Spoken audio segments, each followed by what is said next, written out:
Historia ya Ukristo katika bara letu la Afrika. Historia ya Ukristo katika bara letu la Afrika.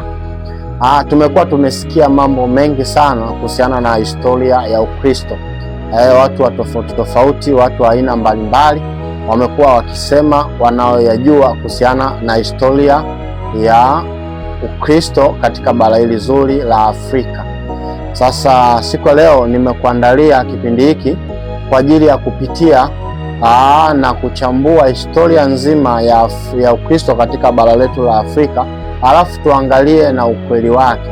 Maana tumekuwa tukisikia kwamba Ukristo umeletwa na wazungu.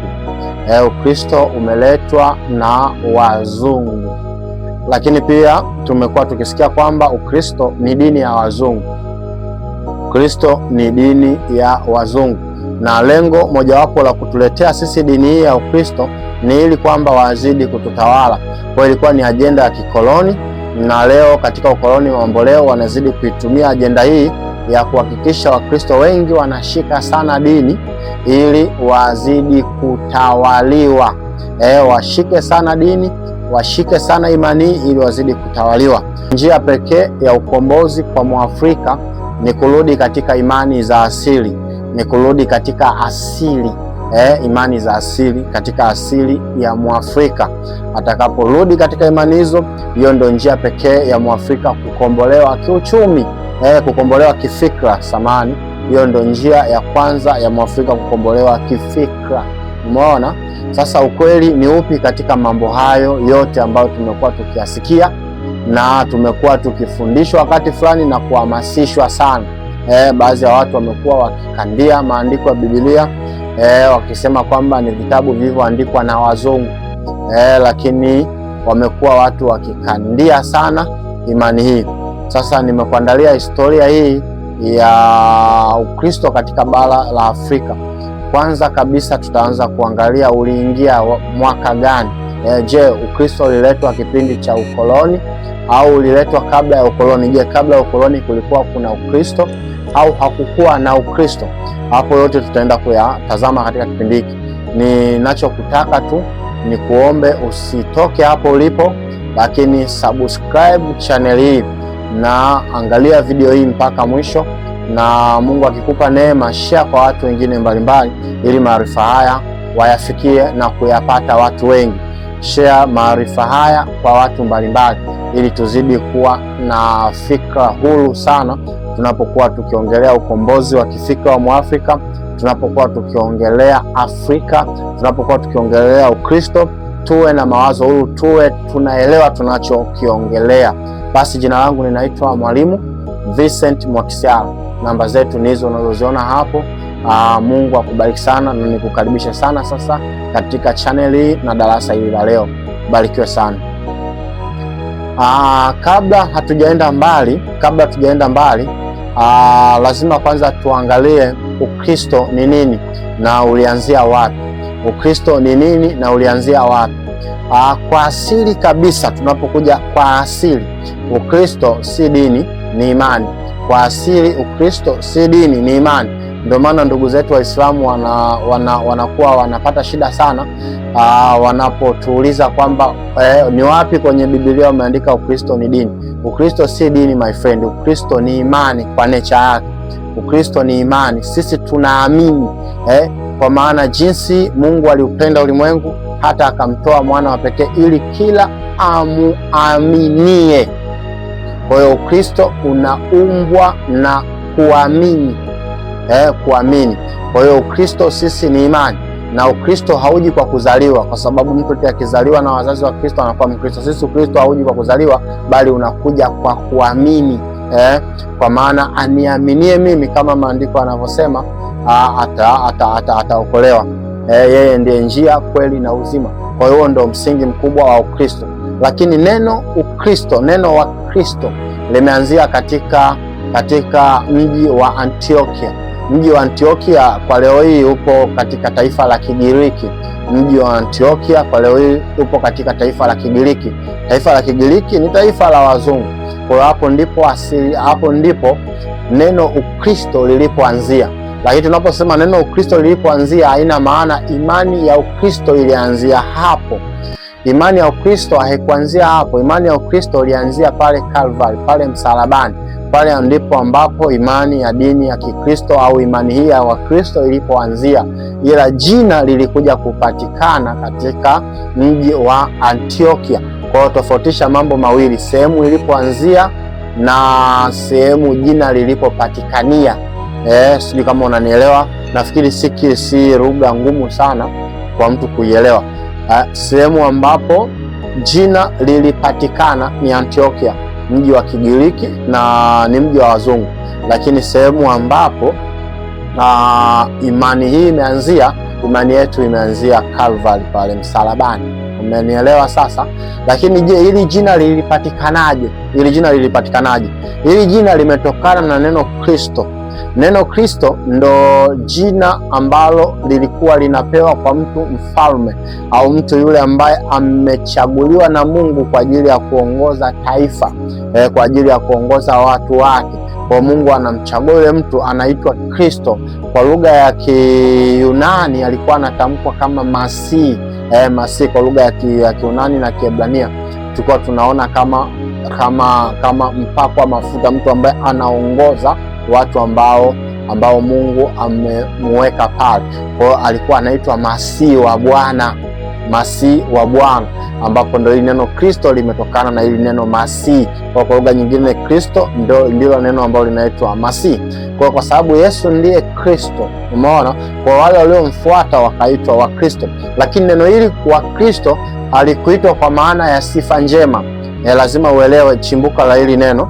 Wakristo ilikuwa ni sifa mbaya waliopewa watu waamini wa kwanza katika mji wa Antiokia. Wale ambao waliamini imani hii waliitwa Wakristo, kama namna ya kuwadharau, kama namna ya kuwadhalilisha, kama namna ya kuwakebei, kwa sababu kipindi hicho Ukristo ulikuwa ni imani ya chini sana kwa macho ya watu. Ilikuwa ni imani duni. Ilikuwa mtu ambaye anasema mimi ni Mkristo anaonekana ni mtu aliyefeli, ni mtu ambaye amepotoka sana, na walikuwa wanauliwa. Na ukimuua Mkristo zamani ilikuwa ni fahari, kwa sababu unaonekana umemuua mtu ambaye ana imani ya miungu ya kigeni. Kwa anaposema yule ni Mkristo, kwanza ni hatari kwake, kwa sababu anaweza akauliwa. Kwa hiyo Giriki hiyo ilikuwa ni nchi ya kipagani, nchi ya kimiungu, nchi ya kisanamu. Kwa hiyo ilikuwa ni nchi ambayo ni hatari sana mtu kuwa Mkristo katika hiyo nchi, na hawa waamini wa kwanza wakaitwa Wakristo. Kwa wale ambao sio Wakristo, ukiitwa Mkristo unakataa, unakana kabisa, mimi sio Mkristo, kwa sababu kwanza ni hatari, lakini jambo la pili ni kitu cha kudharaulika. Kwa hiyo neno Ukristo alikuanza kama fahari, kama ambavyo leo watu wanavyoona ni fahari kuwa Mkristo, lakini zamani haikuwa hivyo. Ilikuwa ni jambo moja la kudharaulika sana katika hiyo mji wa Antiokia. Umenielewa? Hiyo ni katika historia. Sasa tunakuja sasa kwanza, je, Ukristo ni dini ya wazungu? Ukristo ni dini ya wazungu. Na je, Ukristo Afrika uliletwa na wazungu? Na hiyo ndo mada kubwa sana, na tunataka tuangalie asili ya Ukristo katika Afrika, historia ya Ukristo katika Afrika. Sasa jambo la kwanza kabisa ambalo natamani watu wengi mulifahamu ni kwamba Ukristo si dini ya wazungu. Watu ambao wanasema Ukristo ni dini ya mzungu, basi ni moja ya ajenda potofu ambazo zinaingizwa kwa watu ili tuaminishwe kwamba Ukristo ni dini ya wazungu. Ukristo si dini ya wazungu. Narudia tena, Ukristo sio dini ya wazungu. Kwa watu wanaposema Waafrika turudi katika asili, tuache dini za kizungu, tuache dini tulioletewa, na kama kuna dini za kizungu, basi Ukristo si dini ya kizungu. Kwa nini nasema Ukristo si dini ya kizungu?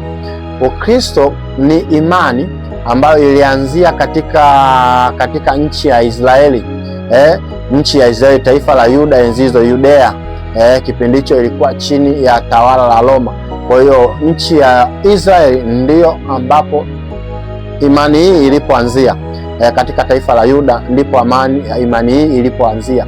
Wayahudi wa kale hawakuwa wazungu. Wayahudi wa kale hawakuwa wazungu, lakini tunapoongelea Wayahudi kwa ujumla tunafahamu Wayahudi si wazungu.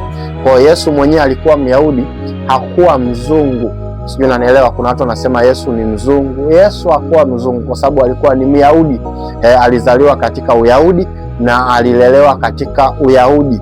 Kwa Yesu hakuwa mzungu. Kwa hiyo mtu anaposema Yesu ni mzungu, Yesu ni Myahudi, ni katika kututoa tu kwenye reli ili tuone kwamba hizi pointi za kusema kwamba hizi dini ni za kizungu zinakuwa na mashiko, lakini ni pointi ambazo hazina mashiko kwa sababu Yesu ni Myahudi na Wayahudi hawakuwa wazungu. Watu wanauliza Wayahudi walikuwa ni nani? Wayahudi walikuwa ni Wayahudi tu kama ambavyo Wairani ni Wairani.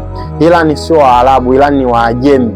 Kwa hiyo Irani ni Waajemi kama ndivyo tunavyowaona. Wayahudi pia ndio Wayahudi tu. Unasema Waarabu ni wakina nani? Waarabu ni Waarabu. Ni watu ambao walikuwa wana ngozi za brown au Wayahudi. Sasa tunapoongelea Ukristo, kwanza kabisa si dini ya kizungu. Tumeona kabisa umeanzia Yerusalemu na umeanzia huko Israeli, si ndio watu wa Mungu? Sasa tunaposema umeanzia Israeli, Wakristo wa kwanza kabisa walikuwa ni wale wanafunzi wa awali wa Yesu. Hawa ndio walikuwa Wakristo wa kwanza, wanafunzi wa Kristo wa Yesu.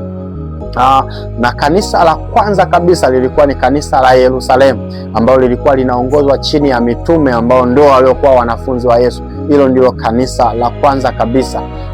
Na baada ya hapo injili ya kwanza kabisa baada ya Kristo ilikuwa ni injili ya mtume Petro katika siku ya Pentekoste, ambapo Petro alihubiria watu wa karibia mataifa yote waliokwenda Yerusalemu kusherehekea sikukuu ya Majuma. Walienda kusherehekea sikukuu ya Majuma au kwa lugha nyingine ndio sikukuu ya Pentekoste. Ilikuwa ni sikukuu ya mavuno.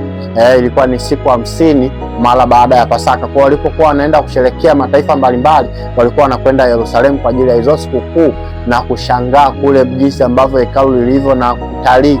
Kwa hiyo kulikuwa kumechangamka sana kipindi hicho, kipindi cha Pasaka na hizo sikukuu za Pentekoste. Kwa hiyo kipindi hicho ikutokea fursa baada ya Roho Mtakatifu kufika pale, kushuka, tunaona Petro akahubiri, wakaokoka watu wengi mataifa mbalimbali. Kwa hiyo ndio injili ya kwanza ambayo iliokoa watu mataifa mbalimbali. Mataifa hayo walikuwepo pamoja na Waroma ambao ndio hao wazungu, walikuwepo Wagiriki pale, walikuwepo watu weusi wa Afrika, walikuwepo, maandiko yanasema watu wa mataifa yote walikuwepo pale. Tunaposema watu wa mataifa yote tunamaanisha yale makubwa kwa asilimia kubwa yaliyokuwa yanamiliki katika ulimwengu walikuwepo pale katika Pentecost. Kwa hiyo ndio injili ya kwanza imetoka pale. Kwa maana hiyo imani ya Kikristo ni imani ya nani? Imani ya Kikristo ni imani ambayo haina mwenyewe. Imani hii ni imani ambayo haina mwenyewe. Kwa mtu anaposema Ukristo ni imani ya wazungu, si kweli, kwa sababu ni imani ambayo haina mwenyewe. Labda wenyewe wangekuwa ni Wayahudi, tungesema Ukristo ni dini ya Wayahudi, at least ingeleta mashiko kwa sababu ilianzia kwao, na tunaona watu wa kwanza kabisa Wakristo wa kwanza walikuwa ni Wayahudi. Lakini Wayahudi kwa asilimia kubwa walimkataa Yesu, walikataa dini hii, walikataa imani hii. Baada ya Wayahudi kuikataa imani hii, basi imani hii ikawa haina mtu mwenyewe. Ilichapokuwa Yesu akasema, enendeni ulimwenguni kwa mataifa yote, kwa watu wote, kwa makabila yote, alafu mtahubiri injili kwa neno langu. Kwa hiyo kwa kusema hivyo inamaanisha imani hii haina mwenyewe. Hamna mtu ambaye anaimiliki imani hii. Hakuna mtu ambaye anaweza akajisifia kwamba imani hii ni ya kwetu. Kwa maana hiyo Kristo alisema ulimwenguni kote. Kwa hiyo kila mtu ambaye anaipokea imani hii ni ya kwake haswa. Kwa kusema imani hii ni ya wazungu, basi ni ya wazungu kama ilivyo ya Waafrika. Sijui unanielewa? Okay, sawa. Kwa hiyo tunaona imani hii si ya wazungu.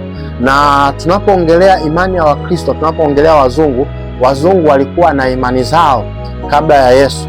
Wazungu walikuwa na imani zao tofauti. Umeona? Kwa hiyo imani hii ilikuwa ni imani ya watu tofauti, lakini tunapoongelea wazungu walikuwa na imani zao. Na tunapoongelea wazungu, tukiongelea katika kipindi kile cha Kristo, kulikuwa na mataifa mawili makubwa ya wazungu, ambapo taifa la kwanza ni Uyunani au Wagiriki, na taifa la pili lilikuwa ni taifa la Waroma. Hayo ndio mataifa makubwa ya wazungu katika miaka hiyo huko katika Ulaya, ambapo tukianza kuwaongelea hawa Wagiriki, tukisema imani zao, Wagiriki hasa imani yao ni nini? Imani ya Wagiriki ilikuwa ni imani ya kuabudu miungu, ilikuwa ni imani ya kuheshimu uchawi, matambiko, ilikuwa ni imani ya kuabudu misanamu. Wagiriki walikuwa na miungu mingi sana, ambapo miongoni mwa miungu hiyo, miungu yao mikuu kulikuwa na miungu yao mikuu ambayo ilikuwa inachukua watu wengi, ni watu wengi walikuwa wanaiamini. Tunaposema miungu yao mikuu, yani inamaanisha miungu hiyo ilikuwa inaabudiwa na watu wengi zaidi katika Ugiriki au Yunani. Umeona, alikuwepo mungu Zeus. Kuna mungu anaitwa Zeus. Kwa wale wanaofuatilia historia nafikiri wanafahamu kabisa mungu anaitwa Zeus. Huyo alikuwa ni mungu wa Wagiriki. Kwa mtu anaposema Ukristo ni dini ya wazungu, tunamuuliza wazungu wapi? Kwa sababu wazungu hao Wagiriki walikuwa na imani yao na miungu yao, na miongoni mwa miungu hiyo ilikuwa inaitwa Zeus, ambapo huyo mungu Zeus huyo wengi walifahamu kwamba ni mungu wa uzinzi, uongo na kutotabirika. Watu ambao walikuwa wanaabudu Zeus walikuwa na sifa za uzinzi, uongo na kutotabirika, kulingana na roho ya Zeus ambayo ilikuwa inawaingia hawa watu Wagiriki. Lakini walikuwa na mungu wao mwingine anaitwa Apollo. Mungu wao mwingine alikuwa anaitwa Apollo. Umeona, Zeus alikuwa anafahamika kama mungu mkuu wa Kigiriki. Zeus alikuwa anafahamika kama mungu mkuu wa Kigiriki, lakini tunapomwongelea Apollo alikuwa anafahamika kama mungu wa sanaa na unabii. Mungu wa sanaa na unabii. Umeona, God of art and prophecy, mungu wa sanaa na unabii. Umeona, kwa hiyo huyu Apollo alikuwa ni ile roho ya Apollo. Mungu Apollo ilikuwa ni roho ambayo inakuwa na maarifa mengi sana. Watu ambao walikuwa wanaabudu miungu hiyo walikuwa wanaonekana kama na maarifa, walikuwa wabunifu, wanaweza wakabuni vitu fulani fulani kwa nguvu za giza, lakini pia walikuwa wanatoa unabii wa kipepo, ambapo wanaweza wakakutabiria. Tunakumbuka kile kisa cha Paulo na Sila walipokuwa kule katika mji gani, nimesahau kidogo. Yule binti alikuwa anawatabiria kwamba hawa ni watumishi wa Mungu. Wanatabiri. Mwisho wa siku Paulo akalikemea lile pepo, ndipo akafungwa Paulo na Sila. Ndipo tunakipata kile kisa cha Paulo na Sila gerezani, wanaomba na kuimba. Walifungwa kwa sababu ya mapepo kama haya ya mungu Apollo, ambao alikuwa ni mungu wa sanaa na unabii. Alikuwa anaweza akakutabiria, anaweza akagawa maarifa na vipaji hivyo. Kwa walikuwa wanaona roho hizi ni roho za Mungu wa kweli. Umeona, lakini kuna mungu alikuwa anaitwa Ares.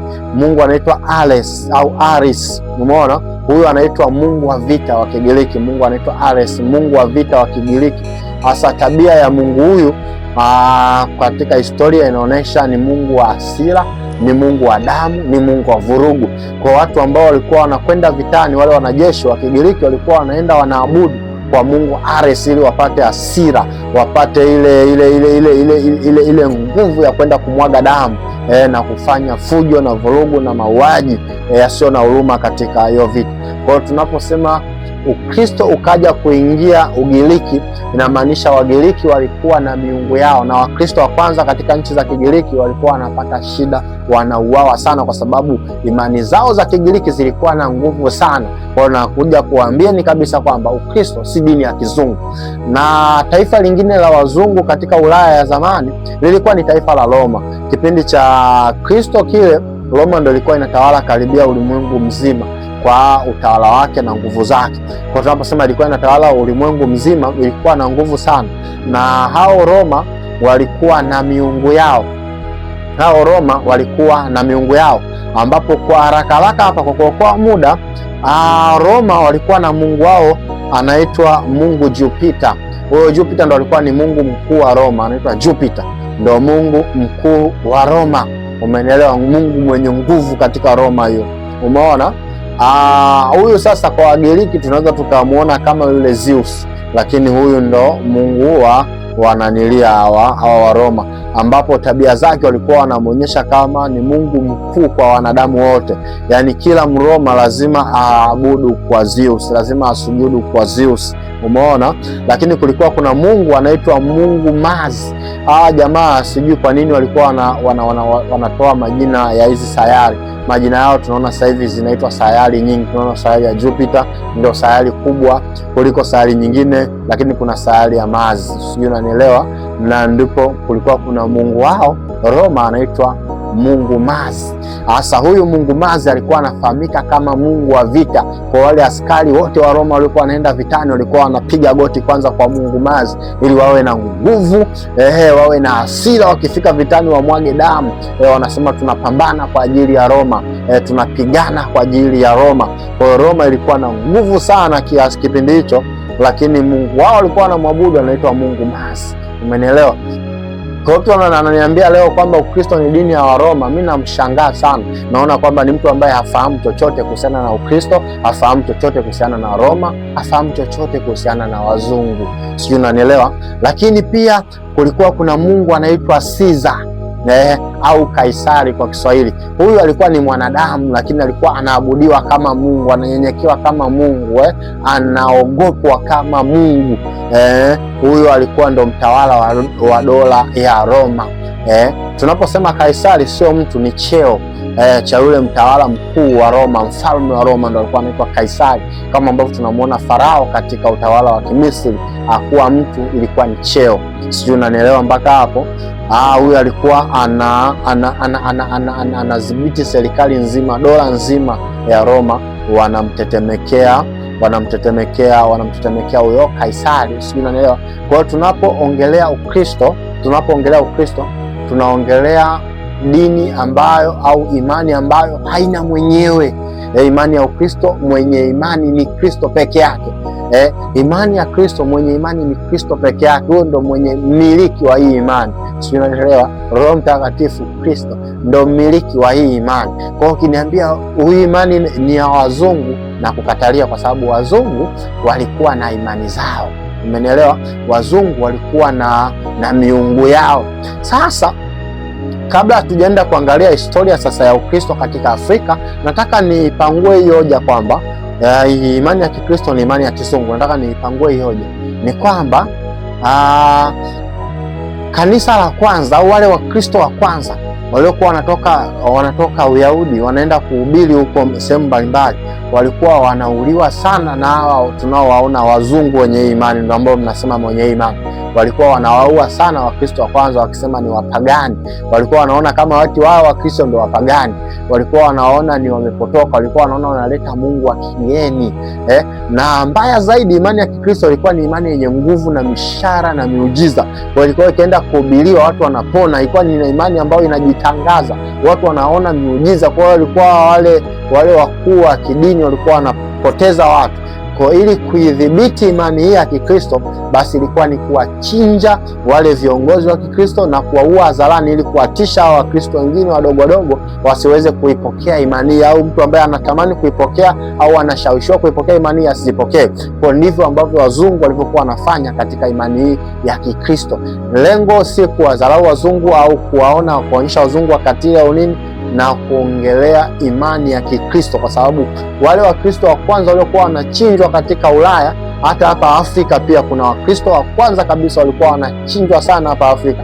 Ilikuwa ni katika sehemu zote duniani. Ukristo ulikuwa ni imani ya watu ambao wanateseka, watu ambao wanataabika, watu ambao wananyanyaswa, watu ambao wameacha imani zao, wameacha dini zao, wamekubali kuambatana na Kristo. Kwa hiyo mtu ambaye anakuwa Mkristo sio mtu ambaye anazaliwa, mtu ambaye anaacha imani yake, anaambatana na Kristo. Tunamwona Paulo anachinjwa, anakatwa kichwa Roma. Tunamwona Petro anauawa na mfalme Nero. Huko wapi? Huko Roma, tena msalabani, kichwa chini miguu juu, anauawa. Umeona, tunaona mitume walivyochinjwa, walivyoteseka katika karne ya kwanza kuipambania imani hii ya Kikristo na kuhakikisha watu wanakuwa Kristo. Lakini kwa kadiri walivyowaua ndivyo ambavyo imani hii iliongezeka. Kwa imani hii ni imani ya Mungu ambayo haina mwenyewe. Hakuna mmiliki wa hii imani na hakuna mwanzilishi wa imani zaidi ya Yesu mwenyewe. Imani hii imeanzishwa na Kristo mwenyewe. Hivyo niseme kwamba hakuna mtu wa kuizuia imani hii. Hakuna mtu anayeweza kupambana na imani hii akaishinda. Hakuna utawala, hakuna mfalme, hakuna rais, hakuna mwenye nguvu ambaye anaweza akashindana na imani hii akashinda. Hii imani imeanzishwa na Mungu mwenyewe, kwa hiyo itafanikiwa kivyovyote vile. Hakuna mtu anayeweza kuibeza leo imani hii. Hao ambao wanatukana Wakristo, wanatukana watu, kwa sababu ya elimu zao wanaona kana kwamba imani hii ni imani ya hovyo. Basi niwaambieni, hamkuanza nyie, walianza zamani sana. Kuna watu walitukana Yesu, kuna watu walitukana sana na wakafa, na imani hii ikazidi kuendelea na kuendelea na kuendelea. Imani haitakoma, na kwa kadiri ambavyo inapigwa vita ndivyo inavyozidi kuenea. Naomba kwa leo tuachie utangulizi huu muhimu sana, alafu kipindi kijacho tutaendelea sasa kuongelea imani hii iliingia vipi, ilianzaje hapa Afrika. Jina langu ninaitwa Mwalimu Vincent Mwakisyala. Kama bado hujasubscribe channel hii, nikuombe usubscribe na kualika watu wengine, share video hizi kwa watu wengi na Mungu atakubariki sana. Lakini wewe ambaye unatamani kuungana pamoja nasi katika huduma hii kwa namna yoyote ile, namba zetu ni hizo hapo. Unaweza ukatoa mchango wako, sadaka zako. Tunahitaji sapoti yako ya hali na mali ili kufanya kazi hii iendelee kudumu na kwenda mbele na kuwasaidia watu wengi sana. Naamini umebarikiwa, basi fanya na watu wengine wabarikiwe kwa kushare video hizi. Lakini pia unaweza ukatusapoti kwa sadaka yako na mchango wako wote ule ambao Mungu amekujalia. Kama Mungu anakusemesha kitu kwa ajili ya huduma hii, basi usisite, manake unapanda kwenye udongo mzuri sana, unapanda kwenye udongo mzuri. Lakini wewe ambaye umesikia neno hili, umesikia historia hii, unatamani nawe kuwa Mkristo, unaweza ukatupigia namba hizo hapo, na Mungu atakusaidia sana. Ukristo haupotei. Tumeona watu wengi wamebadilisha dini na kuwa Wakristo na Mungu amewatetea. Hakuna cha kututenga na upendo wa Kristo. Ninaomba nikuache na maneno hayo mazuri. Tukutane kipindi kijacho. Mungu akubariki sana.